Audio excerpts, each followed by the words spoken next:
Hey guys, welcome to The Strong Young Man. Life is full of risks. Risks you deliberately take and risks that are out of your control.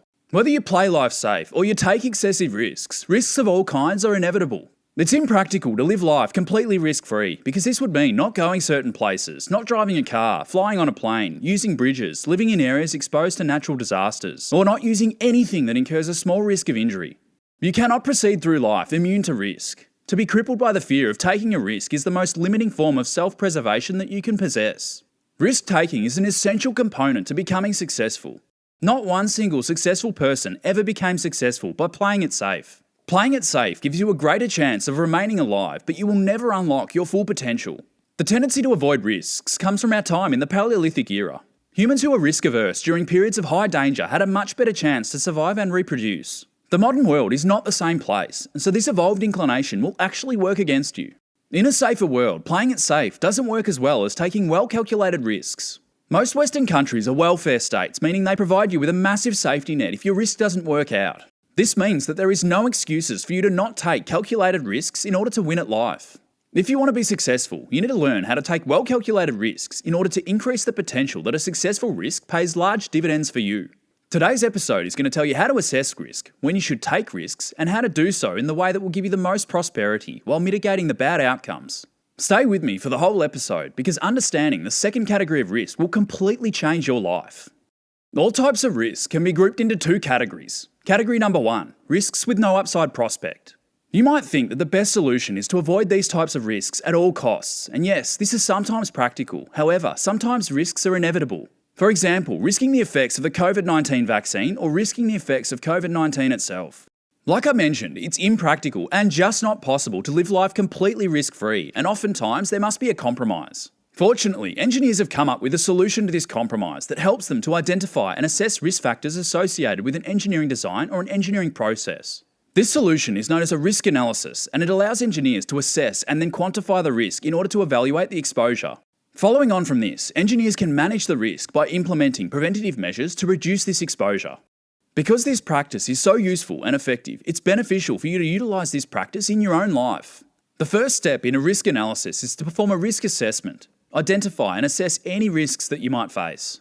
Risks can come from many different sources. For instance, they could be risks to yourself, injury, illness, or death. Risks to your business, such as disruptions to supplies, loss of access to essential assets, or failures in distribution. Risks to your reputation, such as a loss of respect, or damage to your market reputation. Risks to your financials, such as a business failure, stock market fluctuations, interest rate changes, or any other financial loss you incur.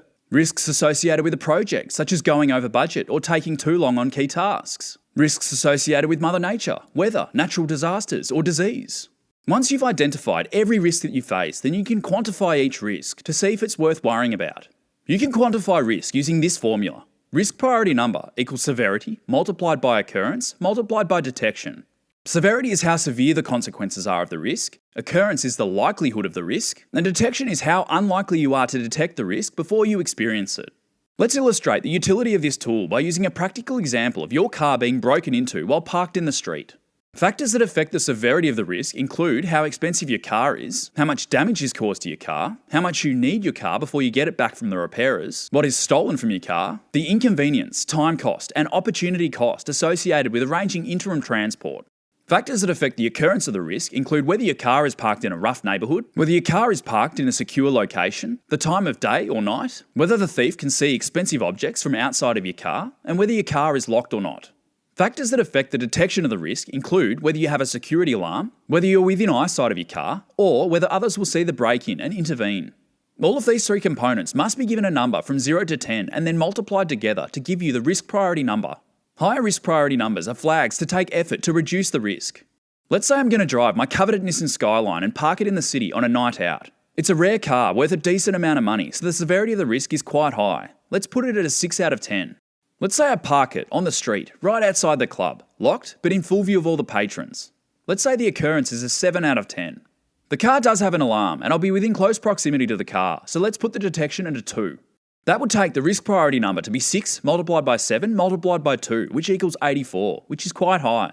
Anything over 50 is a cause for concern and is a requirement that engineers implement preventative measures to reduce the risk priority number. Personally, I can manage the risk by implementing some preventative measures.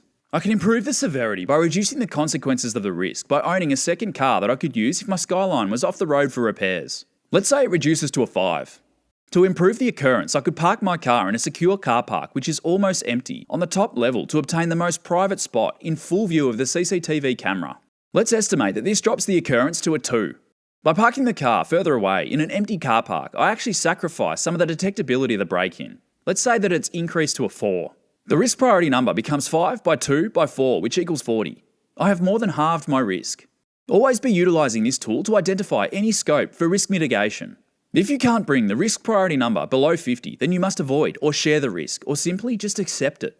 Avoiding the risk could mean not getting involved in a business venture, abandoning a project, or skipping a high-risk activity. Use your rationality to weigh the costs and benefits to make a strategic decision.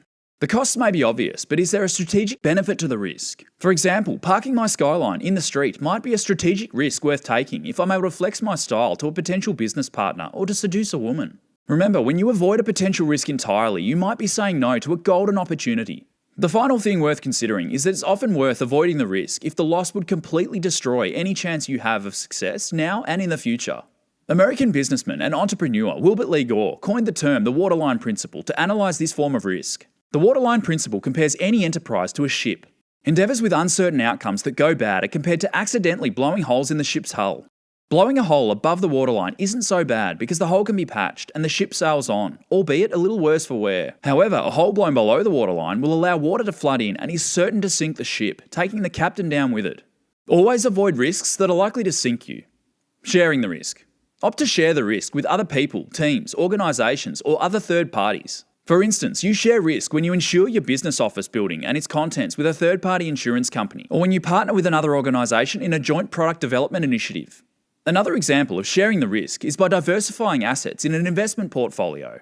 By diversifying assets across multiple unrelated commodities, you can reduce the unsystematic risk, and all you are left with is a systematic risk inherent in any investment portfolio. Accepting the risk. Your last option is to just accept the risk. This option is preferable in the following circumstances. 1. When there is nothing you can do to prevent or mitigate the risk from occurring. For example, by flying on an aeroplane, there is a very small chance that the plane will crash, and you must accept this if you want to travel. 2. When the costs of sharing or avoiding the risk exceed the costs of experiencing the risk. For example, paying $1,000 per year on comprehensive car insurance or $300 for third-party insurance on a car that is worth just $2,000 when you believe your chance to cause an accident is 10% per year. Just get the third-party insurance for $300 in this instance and accept the risk. Pause the video now for the full explanation. Another thing to consider when accepting any risk is to have a plan for when you experience the risk. Having a contingency plan to cope with the consequences of the risk will reduce the chaos you experience when the risk that you take doesn't go in your favour. Category number 2, risks with an upside prospect. If your risk has an upside prospect, then you need to determine the expected utility of that prospect in order to evaluate whether the risk is worth taking. This is known as the expected utility theory. The expected utility of any prospect is calculated by taking the weighted sum of all negative and positive utility values multiplied by their probabilities. Stick with me on the maths here, because I guarantee that if you can think of everything in terms of bets, it will change your life. Let's take money as the commodity and roulette as the example. A single zero roulette wheel has 37 numbers, 0 through to 36. The wheel consists of 18 red, 18 black, and 1 green pocket, 0. The value of the bet on red is 2 to 1, so you double your money if your bet wins and you lose the money you put down if your bet loses. On average, the probability that you win is 18 out of 37 and the probability that you lose is 19 out of 37. Therefore, the expected utility of the prospect is the expected benefit of the utility multiplied by the probability of acquiring that benefit plus the expected cost of the utility multiplied by the probability of incurring that cost. This equals 1 multiplied by 18 over 37 plus negative 1 multiplied by 19 over 37, which equals negative 1 over 37. As you can see, the expected utility is below 0, which means, on average, you will lose. You'll lose $1 for every $37 you put down. This is how casinos make money. The expected utility is always weighted in the house's favour for luck-based games. Just a side note, there are people known as the roulette predictors that can beat the casino by predicting where the ball will land based on the initial speed and position of the ball relative to the roulette wheel. Famous roulette predictor Nico Tosa actually won so much money that the casinos had to redesign their wheels to make the stopping position less predictable. Nowadays they are pretty much unpredictable, at least for most of the population, so it's safe to assume that the numbers generated are completely random. Now, the random numbers generated in games like roulette vary independently from the previous numbers generated, meaning that if the wheel spins up 5 blacks in a row, it's still an 18 out of 37 chance of a black number being spun in the next game.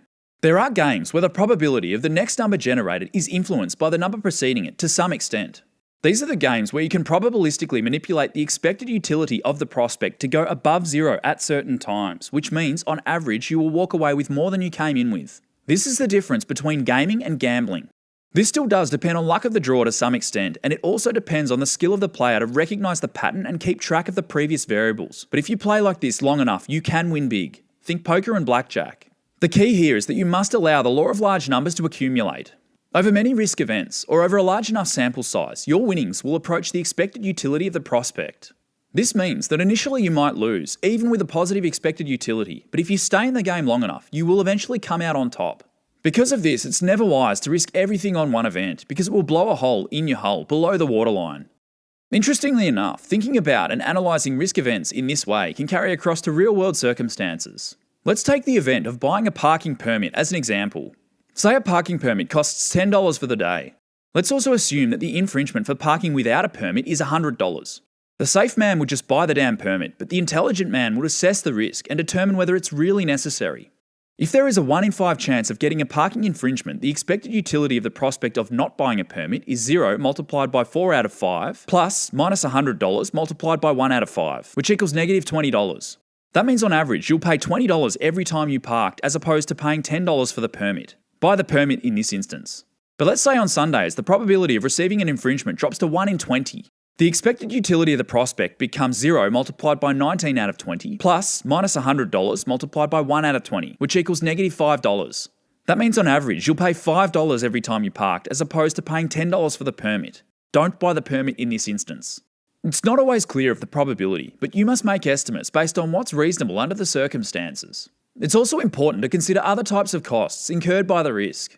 In addition to money, risk can cost you time, health, opportunity, reputation, freedom, power, and independence. For example, it costs you time to purchase a permit, but it also takes you time to pay the infringement. Another thing to consider in your evaluation of risks is that humans have a tendency to evaluate costs and benefits more highly in the near term than in the future. Economists call this behaviour hyperbolic discounting. Our brains have evolved through natural selection to prioritise immediate dangers and rewards more than future dangers and rewards. As a result, you may not be scaling your risks to rewards appropriately, especially if the risk and the reward are experienced at different times, such as the reward is experienced now and the danger looms in the future, or vice versa. Weigh up and sum the total of all the costs and benefits associated with the risk without hyperbolic discounting the costs and benefits in order to obtain the true expected utility of the prospect. Risks with a positive expected utility should always be taken, and risks with a negative expected utility should be avoided, shared, or managed by reducing the risk priority number. By always following this logic, on average, over the course of your life, you will come out on top. How much you come out on top depends on how many intelligent risks you take and how far above 0 the expected utilities of the prospects are. The prospect theory. Your definition of an acceptable risk is going to feel different relative to your current reference point. This concept was first coined by Daniel Kahneman and Amos Tversky as part of the prospect theory, which is different to the expected utility theory. The prospect theory is used to predict people's different reactions to risk. Based on results from controlled studies, the prospect theory describes how the human brain assesses and perceives losses and gains in an asymmetric manner. This is known as loss aversion or negativity bias. Loss aversion implies that one who loses $100 will lose more satisfaction than the same person will gain satisfaction from a $100 windfall. All humans are averse to losses. This is a phenomenon evolved in humans during our time in the brutal Paleolithic era. When we operated close to the edge of survival, the loss of any essential resource could cause death forever, whereas gaining an essential resource would not enable us to live forever. This causes us to weigh losses as much more significant than equivalent gains. In the modern world, where we don't operate close to the edge of survival, this attitude is completely irrational and is not a logical way to assess risk when compared to the expected utility theory. Here are some examples of how humans differ in their assessment of risk according to the prospect theory. 1. People conclude their utility from losses and gains relative to their personal reference point. Essentially, people have a tendency to become less sensitive to changes in wealth as their wealth increases. Losing $100,000 won't feel as bad if you're a multi-millionaire compared to a brokey. Similarly, $100,000 won't be much of a prospect to a multi-millionaire compared to a brokey. Try to avoid falling into this method of thinking. Your assessment of risk should not change based on your financial reference point. Risk is the same risk, and prospect is the same prospect, irrespective of your financial position. Your attitude to risk should be absolute and not relative, and should only change with the expected utility of the risk as outlined by the expected utility theory. Other things may change with your finances, such as your evaluation of time, but these should also be included as part of your calculation of the expected utility of the prospect.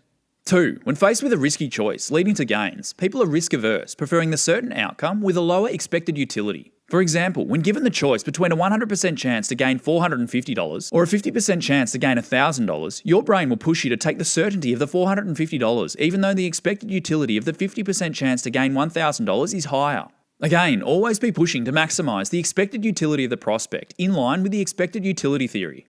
3. When faced with a risky choice leading to losses, people are risk-seeking, preferring the outcome with the lower expected utility but the potential to avoid losses. For example, when given the choice between a 100% chance to lose $450 or a 50% chance to lose $1,000, your brain will push you to take the chance of a $1,000 loss rather than the certain $450 loss, even though the expected utility of the certain $450 loss is higher.